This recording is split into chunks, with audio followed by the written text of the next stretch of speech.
Hello my glorious souls and welcome back to my channel. I cannot wait to cook this with you guys today because this is my famous homemade nacho recipe. It's going to be pretty different to what you're used to with nachos, but it is so much flavor and it's just so beautiful and you guys are going to absolutely love it. A lot of you have been hitting me up on my Instagram because you always see it on my Insta stories and have been asking me like crazy to have this, so the recipe is finally here. So I've been slightly organized, I've pre-cut some stuff, but we're just going to turn the pan on. The first thing you want to do, we're going to get straight into it, you want to brown off your onion. You always want to start with that. So you can use white or Spanish onion, doesn't matter. I had Spanish onion, so that's what I'm using. Chuck some onion in. So this dish is a staple in my family. You will basically always find this in the fridge at ours. So while that's gonna start browning off, as you know, I like to add my seasoning and any flavors that I want in there, herbs, spices, salt, pepper. I wanna add that all at the beginning because that way you don't have to add as much as the flavor has the entire cooking process to sort of intensify and really have that depth come across and layer itself into each ingredient. So I'm gonna add some salt and pepper. I also wanna add some curry powder.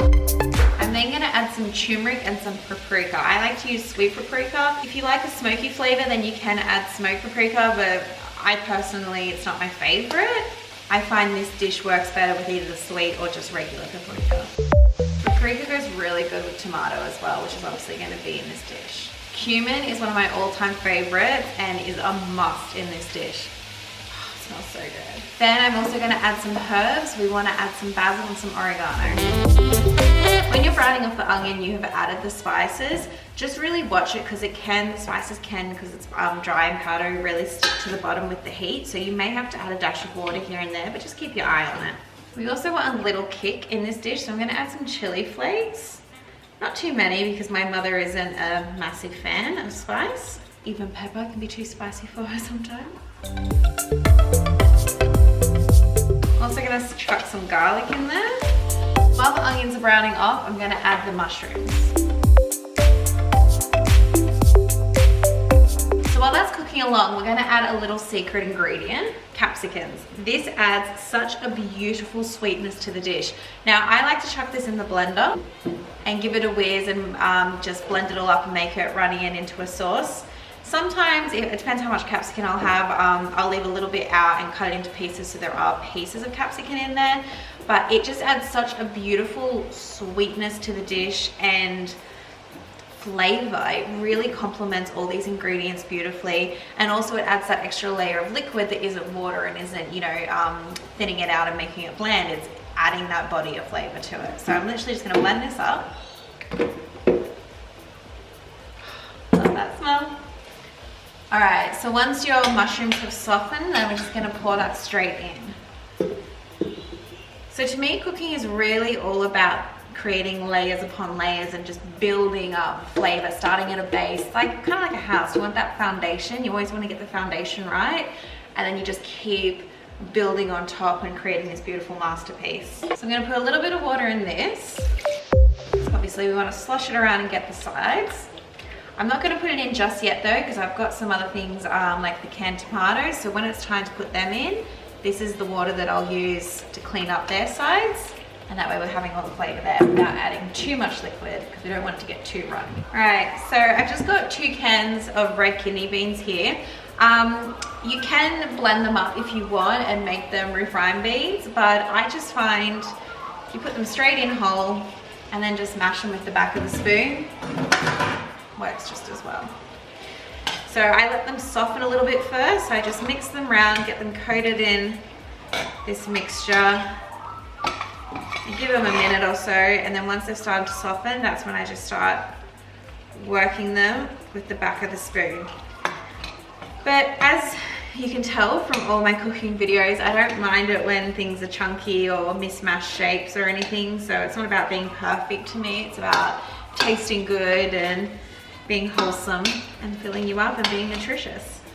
So next I'm gonna add 2 cans of diced tomatoes. So the capsicum water that I put aside earlier, I'm gonna use that now. Push it around, clean your jar. Try not to spill it everywhere. Add that. once all our liquid ingredients are in, this is when I like to add another little jewel of the dish, the sultanas or raisins, depending where you are in the world. So because these are dried, they absorb all, a lot of the liquid. So I add these obviously when there's liquid, and they just get really soft and really gorgeous. So they have this beautiful sweetness and just a little burst of flavor when you bite into them. They're great. And last but not least, I'm gonna add some fresh tomato. It's just been roughly chopped.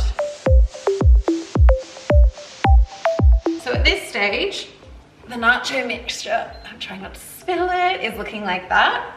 So I'm just gonna let that simmer away now. So this dish is great, and it's very versatile in the sense that, you know, if you're in a bind and you need to make something quickly, both Dad and I have made this, you know, when we've got half an hour to get some food on the table. It works great for that. I also find that it's very similar in the sense to spaghetti bolognese and a curry, where the flavor, it just really builds and intensifies and sort of matures in a beautiful way the longer that it's been left. So I personally like to do what I've done today, which is cook it in the afternoon, just allow it to simmer, allow it to reduce down a little bit. I don't want it to go too thick though. I still want it to be that liquid consistency. Obviously I don't want it running like water, but you'll know the right consistency when you see it. But yeah, just really allow the flavors to kind of dance with each other and infuse, and then reheat it as needed just before dinner, you know, 15 minutes before we're gonna eat dinner. So I'm just gonna let this one bubble away, cook away, let it work its magic. Thank you so much for tuning in and watching this video with me today, guys. Please hit the subscribe button down below so you don't miss out on any of the new recipes or videos coming your way. Give this video a like, and as always, let me know in the comments how you found this and what you found worked best with it.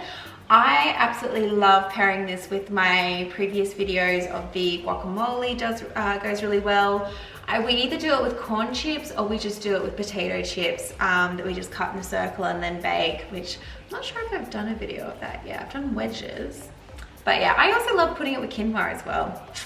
And then we just do a really simple tomato and cucumber salsa, and then some spinach normally. Just have like, that's our greenery. So yeah, just keep it really simple, really beautiful.